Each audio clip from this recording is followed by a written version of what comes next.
ನೋಡಿ, S S Mallikarjuna ಅವರಿಗೆ ticket ಸಿಗುತ್ತೆ, ಇದು ಸಿಗುತ್ತೆ, ಸ್ಥಾನ ಸಿಗುತ್ತೆ. ಯಾಕಂದರೆ ಮನೆಯಲ್ಲಿ ಮೂರು ಜನ ಜನಪ್ರತಿನಿಧಿಗಳು. ಆದರೆ ಬೆಂಗಳೂರಿನಲ್ಲೇನೆ ನಾವು ನೋಡ್ತಾ ಇದ್ದೀವಿ, ಅಪ್ಪ ಮಗ ಇಬ್ಬರೂ ಕೂಡ MLAಗಳು. ಒಬ್ಬರು ಕೃಷ್ಣಪ್ಪ, ಇನ್ನೊಬ್ಬರು ಪ್ರಿಯಾ ಕೃಷ್ಣ. ಕೃಷ್ಣಪ್ಪ ಹಿಂದೆ ಸಚಿವರಾಗಿದ್ದರು, ಬಹಳ ಹಿಂದೆ.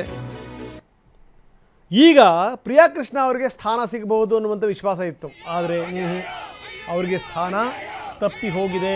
ಹೀಗಾಗಿ ಅವರ ಅಭಿಮಾನಿಗಳು ಪ್ರತಿಭಟನೆ ಮಾಡ್ತಾ ಇದ್ದಾರೆ ನಾಗರಬಾವಿ ಸರ್ಕಲ್ನಲ್ಲಿ.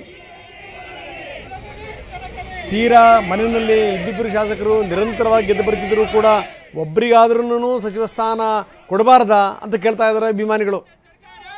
ವಿಜಯನಗರ ಕ್ಷೇತ್ರದ ಶಾಸಕ ಅಪ್ಪ ಕೃಷ್ಣಪ್ಪ, ಗೋವಿಂದರಾಜನಗರ ಕ್ಷೇತ್ರದ ಶಾಸಕ ಮಗ ಪ್ರಿಯಾ ಕೃಷ್ಣ, ಇಬ್ಬರಿಗೂ ಕೂಡ ಅವಕಾಶ ಇಲ್ಲ. ಅವರ ಅಭಿಮಾನಿಗಳು ಪ್ರತಿಭಟನೆ ಮಾಡ್ತಾ ಇದ್ದಾರೆ. ನಾವು ಮೂರು ಪ್ರತಿಭಟನೆಗಳನ್ನು ತೋರಿಸ್ತಾ ಇದ್ದೀವಿ. ಮೈಸೂರಿನಲ್ಲಿ ತನ್ವೀರ್ ಸೇಠ್ ಅಭಿಮಾನಿಗಳು ಮಾಡ್ತಿರುವಂಥ ಪ್ರತಿಭಟನೆ, ಕೊಪ್ಪಳದಲ್ಲಿ ರಾಘವೇಂದ್ರ ಹಿಟ್ನಾಳ್ ಅವರಿಗೆ ಅವಕಾಶ ತಪ್ಪಿದೆ ಅನ್ನುವಂಥ ಕಾರಣಕ್ಕೋಸ್ಕರ ಪ್ರತಿಭಟನೆ, ಬೆಂಗಳೂರಿನಲ್ಲಿ ನಾವು ಪ್ರಿಯಾ ಕೃಷ್ಣ ಅವರ ಫೋಟೋ ಹಿಡಿದು ಪ್ರತಿಭಟನೆ ಮಾಡ್ತಾ ಇದ್ದಾರೆ. ಕೃಷ್ಣಪ್ಪ ಮತ್ತು ಪ್ರಿಯಾ ಕೃಷ್ಣ ಅವರಿಗೆ ಅನ್ಯಾಯ ಮಾಡಲಾಗಿದೆ ಅನ್ನುವಂಥ ಪ್ರತಿಭಟನೆ. ಮೂರು ಪ್ರತಿಭಟನೆಗಳು. ಯಾಕೋ ಈ ಸಂಪುಟ ಅನ್ನುವಂಥದ್ದು ಇದೆಯಲ್ಲ, ಅದು ಸಂಕಟ ತರುವಂಥ ಸಾಧ್ಯತೆಗಳು ಜಾಸ್ತಿ ಆಗಿವೆ.